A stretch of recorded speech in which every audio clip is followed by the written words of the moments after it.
Salut tout le monde, bienvenue dans ce tout premier bilan couture. C'est la première fois que je vais faire ça et je suis toute excitée parce que je sais que c'est le genre de vidéo que vous adorez et moi aussi d'ailleurs. Donc c'est parti, je vais vous présenter tous les vêtements qui sont sur le portant que j'ai mis derrière là. Il y a un petit peu de tout, il y a une combinaison, une robe, un petit ensemble avec une surchemise et un short, un haut manche longue, un legging, une petite blouse, une jupe et bon, ça c'est deux projets que j'ai pas vraiment terminés, mais voilà, je vais quand même vous les montrer. Donc je vais commencer avec une combinaison. Donc celle-ci je l'ai faite en vidéo dans une de mes premières vidéos sur ma chaîne, donc vous l'avez peut-être vu du coup. Il s'agit d'une combi de chez McCalls. Je vais vous montrer le patron. Hop. Donc c'est ceci. Et en fait moi ce que j'ai fait c'est que j'ai fait un mélange entre celle-ci en fait et j'ai rajouté les manches de celle-ci. Voilà, tout simplement. Et donc comment dire, au tout début j'ai eu une petite mésaventure puisque je m'étais fiée aux mensurations qui étaient en haut alors qu'en fait ça n'allait pas du tout.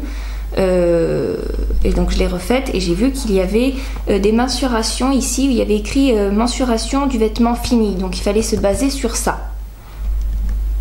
Donc j'ai dû tout refaire. Au final il y avait 2 tailles en trop.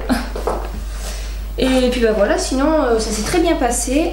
Donc le tissu je l'ai acheté à Tisseco, c'est un petit magasin qui est pas loin de chez moi. C'est une très belle qualité, il est bien, il est agréable, il est élastique également.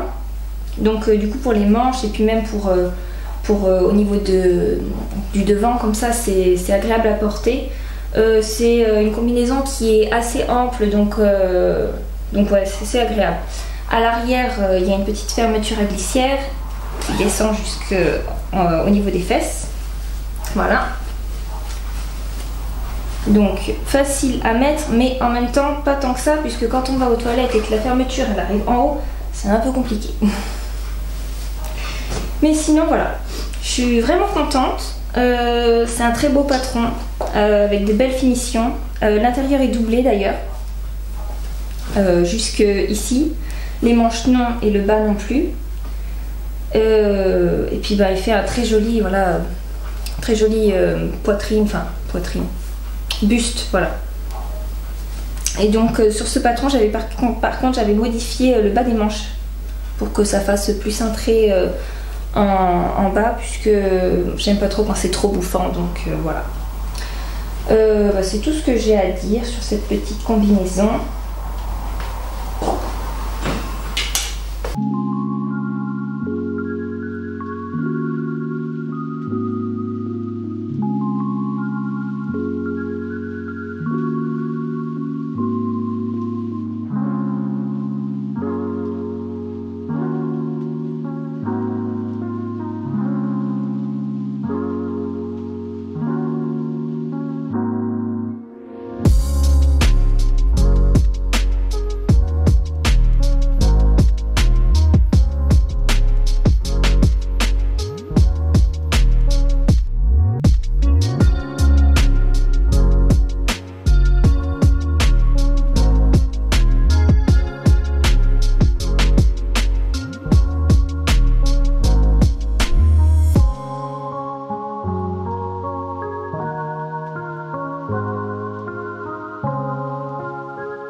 Donc maintenant on va passer à la petite robe que j'ai faite pour Noël.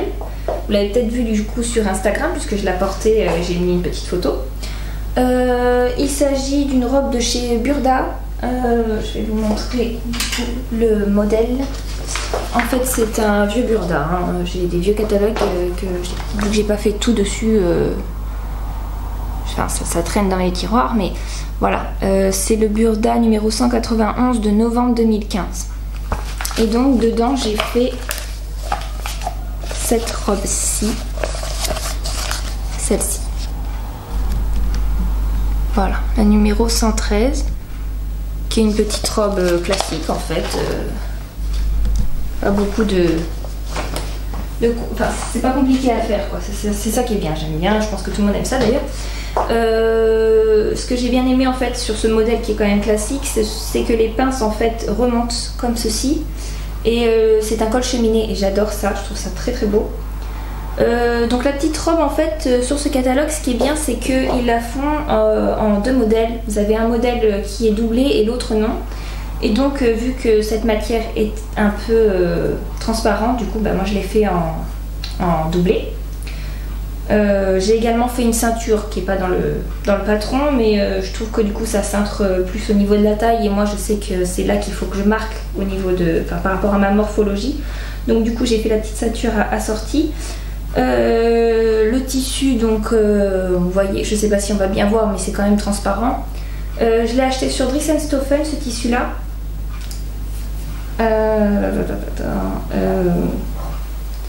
Il m'avait coûté 3 € le mètre. Vraiment pas cher. La doublure pareil, 2,95 € le mètre. Par contre, voilà, la doublure de chez Dries&Stoffen, le problème c'est que bah, c'est pas une très très haute qualité et j'ai déjà des endroits où comment ça c'est comme les collants, vous voyez, ça s'est un peu effiloché et ça remonte petit à petit. Donc ça pose problème quand même. Après c'est hyper agréable au toucher, c'est doux quoi. Mais bon, c'est pas, ça va pas durer dans le temps. C'est ça qui est dommage. Mais cette matière par contre, aucun problème. Hein. Très belle, facile à coudre. Donc voilà, elle s'enfile avec une fermeture à glissière, pareil, au niveau du dos. Vous voyez, hop, qui arrive jusqu'en bas, au niveau des fesses. Et du coup, j'ai fait un petit effet aussi en bas, où, je sais pas si vous allez voir, mais la doublure, en fait, elle arrive un tout petit peu plus haut. Et puis du coup, ça fait un petit espace de ça, où il y a un peu de transparence, j'aime bien. Donc voilà. Donc robe du coup pas du tout chère, hein, entre 3 € le mètre et 2,95 € le mètre, je me suis pas ruinée quoi. Mais très jolie, qui fait son petit effet du coup. Et puis qui peut être même porté hors des fêtes puisque c'est pas clinquant non plus, surtout par rapport au modèle de la robe. Voilà.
Donc maintenant on va passer sur un ensemble.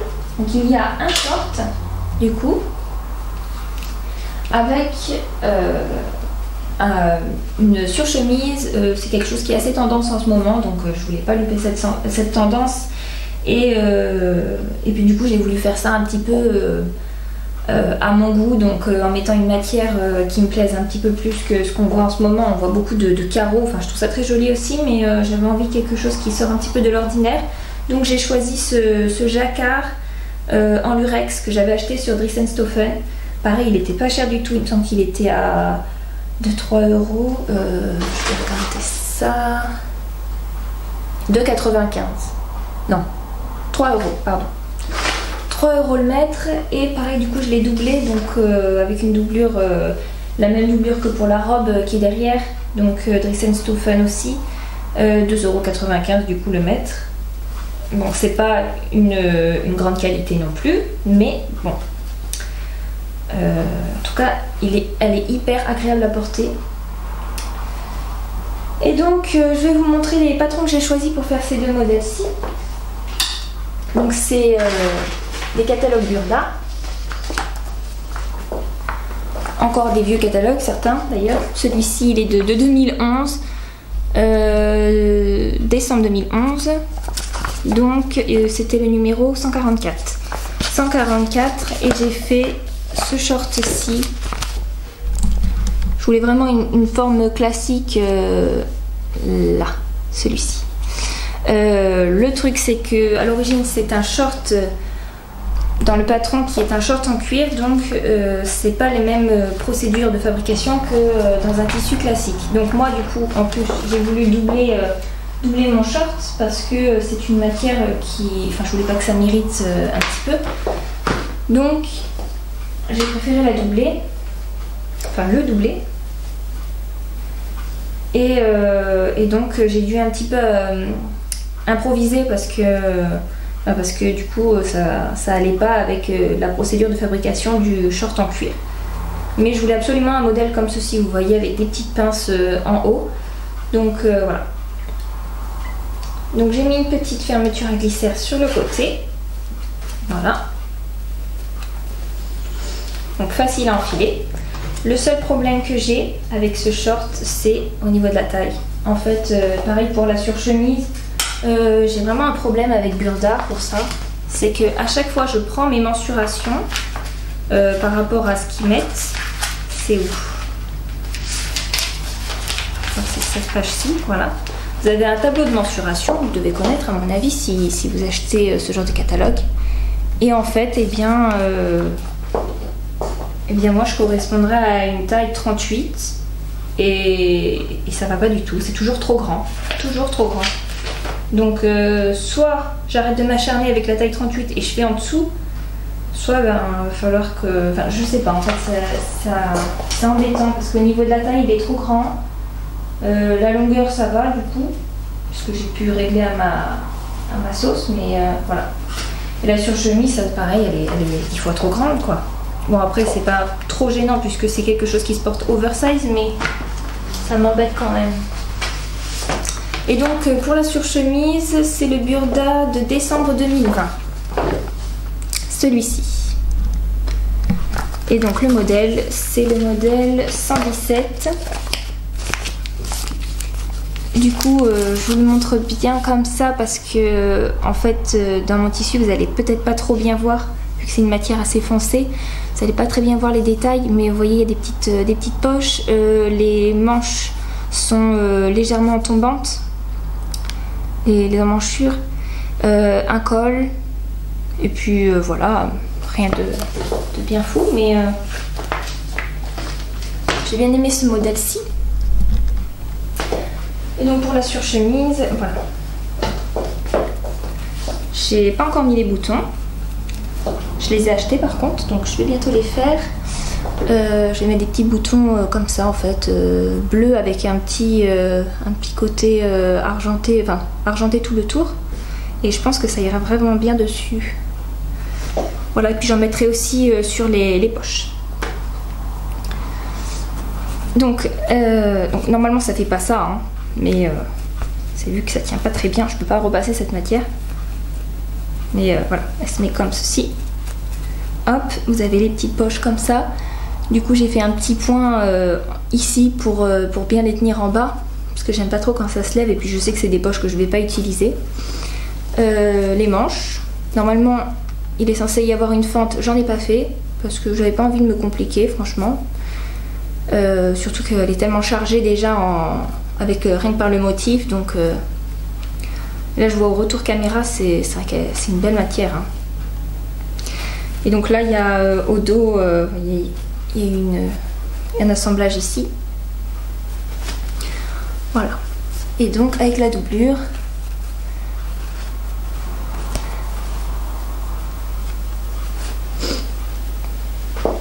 un très joli petit ensemble, mais qui est un peu grand pour moi.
Donc maintenant je vais vous montrer un petit basique.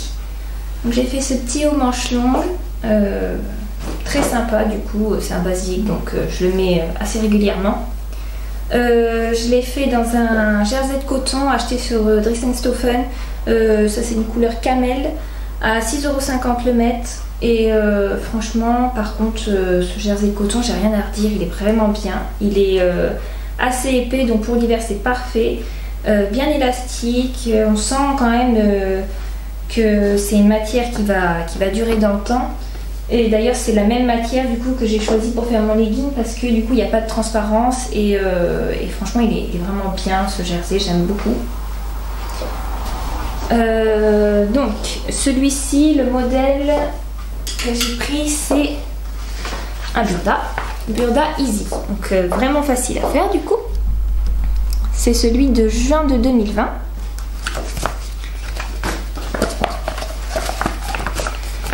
Et donc voilà, j'ai fait celui-ci avec les manches longues et le col en V. J'aime beaucoup les cols en V. Donc très simple à réaliser. D'ailleurs pour les patrons c'est pareil, c'est super parce que ça se présente comme ceci en fait. Vous avez tous les petits modèles dessus. Donc c'est pas le patron du haut que j'ai fait, mais c'est pour vous montrer. Et en fait après vous avez juste à couper, vous voyez les patrons quoi. C'est pas comme les burdas classiques où tout est entremêlé et il faut se débrouiller quoi.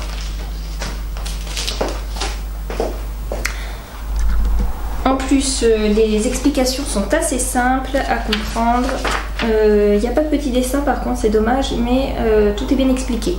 Comparé aux autres burdas où des fois je comprends rien du tout, vous allez comprendre dans le dernier modèle que je vais vous montrer. Mais voilà. Donc bon, je ne peux pas y passer 3 heures, il n'y a pas de choses exceptionnelles. J'ai fait un point, comment on dit, vous voyez à la double aiguille en fait, tout le tour ici. En bas j'ai fait un point zigzag pour assembler, pour faire mon ourlet. Ce qui fait qu'en fait, d'ailleurs je crois même que c'est ce que j'ai utilisé pour, oui, toutes mes coutures. En fait il est conseillé pour des tissus très stretch comme le jersey en fait, de faire un assemblage en point zigzag, ce qui garde l'élasticité en fait.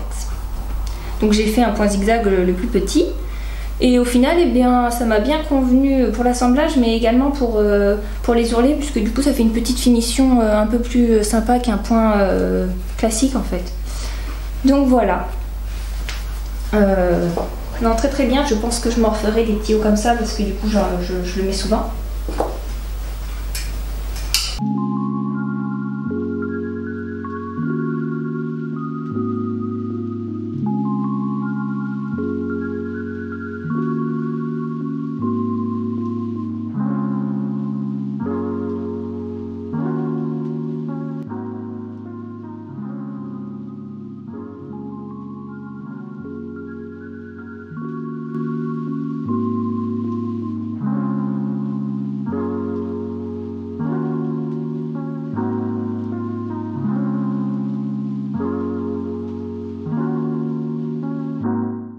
Donc dans la foulée je vais vous montrer le legging qui du coup a été à peu près la même chose que pour le petit haut classique que vous avez vu juste avant.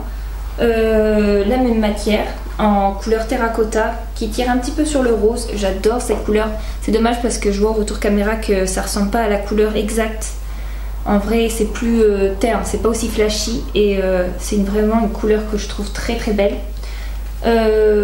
Donc j'ai choisi pour ce modèle-ci le Burda, un hors série. Donc c'est le Burda cocooning hors série numéro 98H qui est sorti il n'y a pas si longtemps que ça. Et donc ils ont un petit legging, petite chose très confortable à porter à la maison. Moi je sais que j'aime beaucoup porter ça quand je suis tranquille chez moi. Donc dans ce catalogue vous avez ça comme patron, hein. C'est tout mis les uns sur les autres, hein. C'est pas un Burda Easy, hein. Mais bon pour le modèle que c'est j'avais juste 2 pièces à décalquer donc ça va. Quoique celui-ci, en fait, vu que c'est long, non, c'était en 3 pièces. Bon, voilà. Et donc j'ai mis un élastique à l'intérieur et j'ai fait le point zigzag pour les assemblages. Ici, j'ai fait un petit point zigzag et je trouve que ça rend super joli avec les fronces du coup que ça fait avec l'élastique. Pareil en bas, le petit ourlet avec le point zigzag. J'ai rien à redire, franchement, la matière est super. Non, il est vraiment bien ce legging. Donc voilà.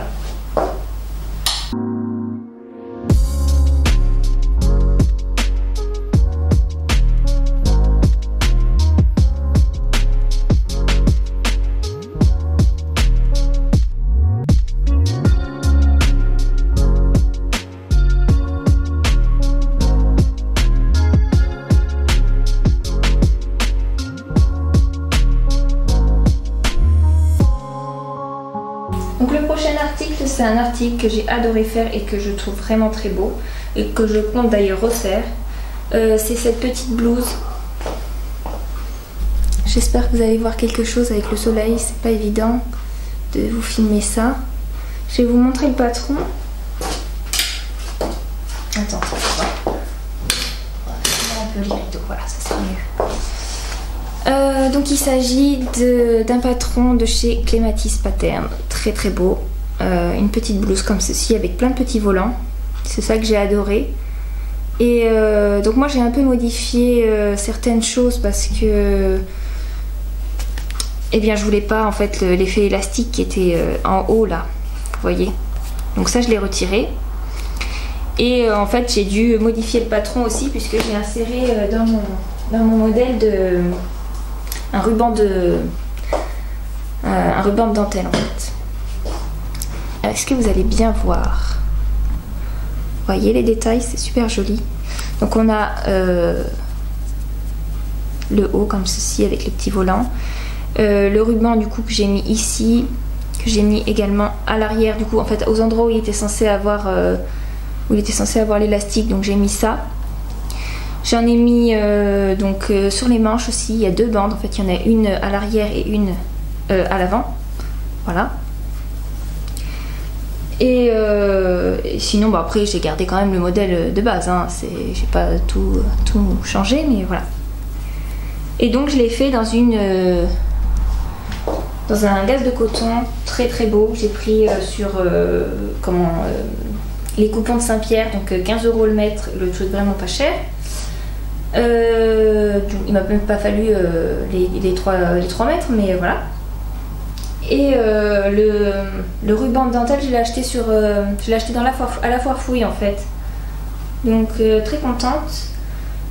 J'aime beaucoup le rendu. Les petits boutons, je les ai achetés à Tisseco. Donc c'est des petits boutons comme ça en fait. Un peu... Ils ont l'air classiques, mais il y a un petit côté nacré dessus que j'aime bien. Vous voyez, c'est vraiment une très belle pièce que j'adore. Je la referai peut-être sans les petits volants sur les épaules, je pense. Mais par contre, le volant là au niveau de l'encolure, oh, c'est trop beau. Cette matière est facile à coudre, vraiment très facile. Le seul truc c'est que en fait quand vous coupez vos pièces, sur le moment ça va, et puis après si vous bougez un petit peu, ben, vous voyez que la pièce elle s'agrandit. Donc en fait moi j'étais censée le faire ce modèle-ci en taille 38 il me semble. J'ai pris en version PDF donc j'ai imprimé toutes les feuilles. D'ailleurs ça s'est très bien passé la version PDF, j'avais jamais fait et en fait c'est hyper simple, vous savez juste, tout est écrit en fait. Attendez, je vais vous montrer au niveau du plan, mais c'est vraiment bien. Vous voyez, tout est bien détaillé. Au niveau des assemblages des feuilles, tout est numéroté. D'ailleurs, je sais pas s'il y a eu une erreur de fait ou pas, mais il y a un moment où il y a un numéro qui... En fait, il n'y a pas le numéro 7, ce qui fait que du coup, ça m'a tout décalé. Mais bon, ça m'a pas posé problème puisque c'est assez facile à voir, mais voilà. Non, franchement, version PDF, je m'attendais pas à ce que ce soit aussi simple. Je pensais que ça allait être chiant à assembler, mais en fait pas du tout. Et donc oui, par rapport aux mensurations que j'ai prises, j'étais censée faire un 38 et finalement je me suis dit, ça me paraît grand, puisque moi je sais que du buste je fais du 34 habituellement. Je me suis dit pourquoi pas le tenter en 34 quand même, puisque c'est quand même un modèle, vous voyez, qui est pas cintré. Donc j'ai tenté et puis bah, j'ai bien fait parce que vu que la matière se détend, en fait ça va, c'est parfait. Enfin, ça ressemble exactement à ce que je voulais, ça tombe exactement comme je voulais. Enfin, je suis vraiment trop contente de cette blouse. Et du coup j'ai acheté, comment ça s'appelle, une broderie anglaise et je compte du coup me refaire une petite blouse comme ça en broderie anglaise. Voilà. Si une petite chose à dire du coup sur le patron, je sais pas si c'est normal, mais il y a un petit truc que j'ai vu, c'est que en fait j'ai bien fait toutes les étapes et puis arrivé à la fin, j'ai revérifié et en effet c'est pas écrit dedans. Il ne parlait pas de l'ourlet en bas, ou enfin il n'y a rien en fait sur le bas, donc moi j'ai fait un surjet parce qu'à l'origine ce que je fais c'est que quand c'est des matières un peu comme ça que j'ai peur que ça s'effiloche, je surjette toutes mes pièces dès que je les ai coupées, du coup bah, je l'ai laissé le surjet en bas pour que, enfin en fait si je faisais l'ourlet ça aurait fait bizarre avec la boutonnière, la patte de boutonnière, ça aurait fait trop d'épaisseur et j'aurais trouvé ça pas très joli. Sachant que, en fait, ça pose pas problème, là, ça reste joli esthétiquement, donc ça va, je vais laisser comme ça. Mais, enfin, il faut savoir du coup que, oui, cette étape, elle n'a pas été faite, c'est dommage. Mais voilà, on peut faire, comment ça s'appelle, un ourlet rouloté pour bien finir. Je l'ai pas refait du coup par-dessus, parce que bon, le surjet est joli, mais... Et voilà. Il faut pas avoir un décalage quoi ici, si on compte le rattraper dans l'ourlet, c'est mort. Voilà.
Donc là on va passer sur deux déceptions, deux grosses déceptions.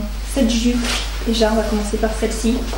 Je sais pas si ça se voit à la caméra, si un peu quand même.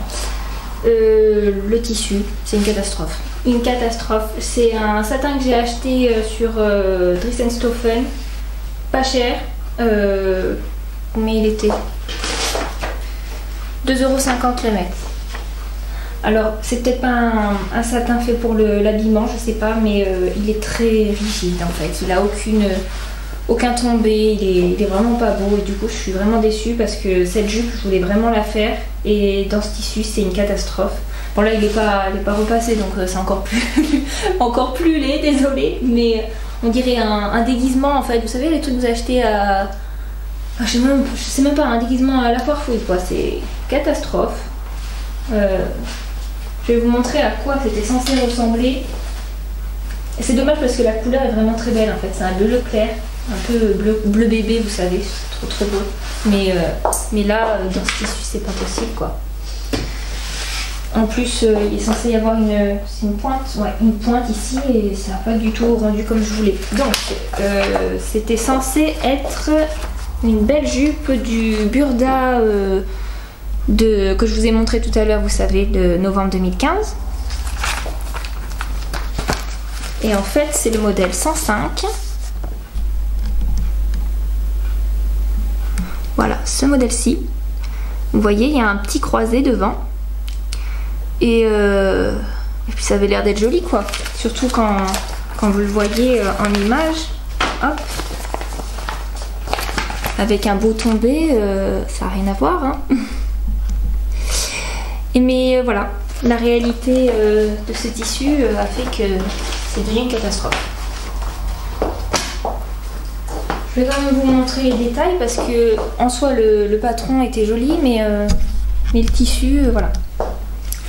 Donc vous avez le petit croisé ici. Là, ma pointe du coup elle a été très mal réalisée et qui plus est, vu que le satin est même un peu épais, ça reste rigide, ça reste droit, ça fait pas du tout une jolie pointe. Enfin voilà. J'ai même pas fini pour vous dire l'ourlet en bas. J'ai juste fait un point de bâti et puis au final je me suis dit est-ce que je me prends vraiment la tête à le faire, puisque de toute façon je ne la porterai pas cette jupe. C'est pas possible. Au niveau de la ceinture, pareil, du coup le modèle était trop grand. Dans le Burda j'ai souvent ce problème, donc c'était trop grand. Mais la ceinture, voilà, ça fait une petite ceinture comme ça, jolie. Par contre il est facile à piquer, je peux vous dire qu'il n'y a pas de problème avec ce satin là. Et puis la petite fermeture à glisser à l'arrière. Voilà, très courte pour le coup. Mais bon. Donc je sais pas ce que je vais faire de ça. Est-ce que je peux... il y a quand même un peu de matière en bas. Je vais pas l'acheter évidemment, je suis pas comme ça, je n'aime pas gaspiller. Donc peut-être que je ferai une trousse ou je ne sais pas, avec la matière qui est en bas. Ici, il y a peut-être moyen de faire quelque chose. Je récupérerai la fermeture. Mais ça, c'est ouais, une déception totale pour le coup. Autrement, je pourrais faire même un... Oh, ça serait trop beau. Bon, c'est pas dans les coloris que j'ai chez moi. Bon, sachant que la déco, si vous le savez, en fait, c'est que je vis avec mon chéri et ma belle-mère. Donc la déco n'est pas vraiment la mienne. Il y a certaines choses qui le sont, mais d'autres non. Mais la déco que je voudrais chez moi, en tout cas, c'est pas dans ces coloris, mais je pourrais faire un petit coussin dedans, ça pourrait être joli. Coussin satiné bleu clair, comme ça, en satin. Oh, très beau. Enfin, voilà.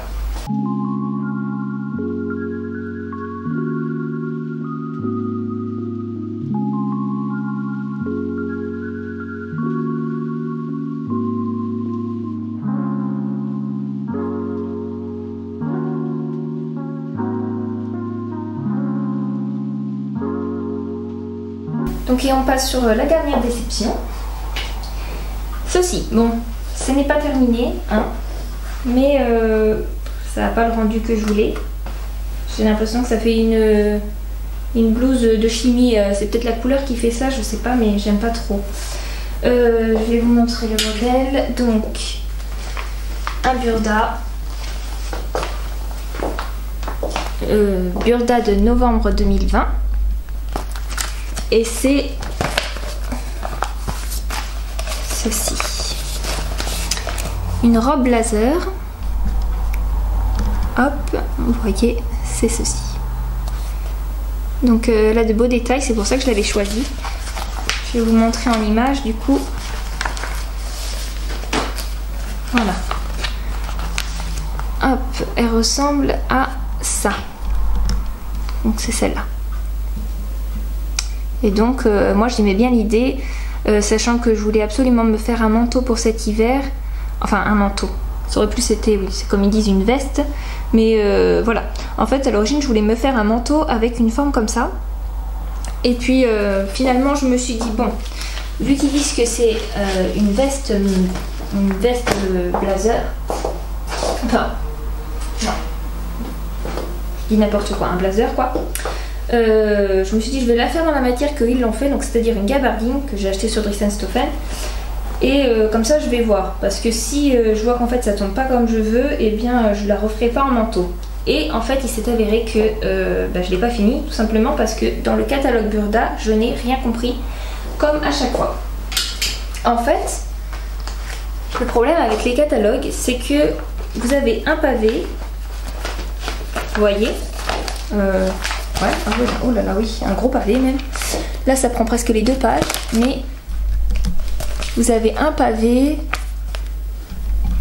tout est écrit, mais il n'y a aucun dessin, il y a des explications à moitié floues, enfin rien n'est écrit dans le détail, donc en fait du coup je me retrouve à un moment où des fois je ne comprends pas ce qui est expliqué. Donc j'ai galéré pour plusieurs choses et ça a fini par m'énerver, donc je l'ai même pas fini. J'ai galéré pour faire le col, très mal expliqué. Souvent, vu que heureusement j'ai eu un diplôme, j'ai eu un bac pro métier de la mode et du vêtement, je sais à peu près faire moi-même les choses, mais il y a des choses, par exemple le col, ça fait longtemps que j'en ai pas fait quoi, donc du coup bah là j'ai pas réussi à bien le maîtriser. Enfin, je l'ai fait moi, mais par rapport à leur explication, je sais pas si les points étaient exactement aux mêmes endroits. Pareil, d'ailleurs j'ai remodifié ici parce que ça repartait en pointe, c'était affreux. Les poches passepoilées, c'est un petit passepoil ici, du coup je les ai faites pareil avec des vieux cours que j'ai parce que j'ai rien compris à leurs explications. Le pire c'est ici là, la fente en bas, j'ai rien compris, donc je n'ai pas encore fini. J'ai à peu près mis des épingles aux endroits que je pensais qu'il fallait coudre, mais c'est pas clair non plus, donc voilà. Et puis là j'étais au niveau des manches et puis ça tombe pas du tout comme ça devrait tomber. Normalement il n'est pas censé y avoir de fronce, enfin bon bref, c'est la cata, donc je vais essayer de le finir, mais déjà je pense pas que ça me plaira, sachant que du coup c'est quelque chose de doublé. Pareil, la doublure, je comprends pas du tout comment il faut la mettre dedans. Déjà je pars du principe que quand en fait vous avez une parmenture mais que la doublure elle est de la même taille que votre pièce qui est ici, comment on fait pour la mettre? On peut pas la mettre à partir d'ici, du coup ça peut pas tomber comme il faut. Donc bon, voilà. J'essayerai encore de trafiquer vite fait, mais du coup je me retrouve à chaque fois à devoir faire moi-même les choses parce que je comprends pas ce qui est expliqué. Et je me dis qu'un débutant avec un catalogue comme ça, c'est pas possible quoi. C'est pas possible. Donc moi ce que je vais faire, c'est que déjà les catalogues je pense que je vais arrêter, en tout cas pour le moment, parce que ça m'énerve un peu en fait. C'est pas expliqué comme je veux, enfin je comprends pas très bien. Là il y a certains vêtements que j'ai fait pareil, hein, je vous l'ai pas dit, mais c'est pareil, j'ai un peu galéré sur certains trucs, hein. J'ai dû faire travailler mes ménages parce que voilà. En plus eh ben, il faut s'embêter à tout décalquer, vous savez, tout retrouver. Donc c'est une perte de temps un petit peu, je trouve. Bon, après c'est sûr que par rapport au prix ça vaut le coup, hein, mais voilà. Donc je resterai sur des patrons comme Clematis Pattern qui sont très bien expliqués, bien détaillés, et puis voilà. Donc voilà, ma petite vidéo est terminée, j'espère qu'elle vous aura plu. Moi j'ai pris vraiment plaisir à la tourner. Il y aura d'autres bilans couture évidemment par la suite, puisque je vais vraiment me mettre à fond dans mes cousettes étant donné que j'ai acheté pas mal de tissus. La prochaine vidéo ce sera sur un sujet qui me tient vraiment à cœur et j'espère que ça vous plaira, donc je vous attends pour la prochaine. Et puis moi je vous fais des gros bisous et je vous dis à bientôt. Ciao ciao.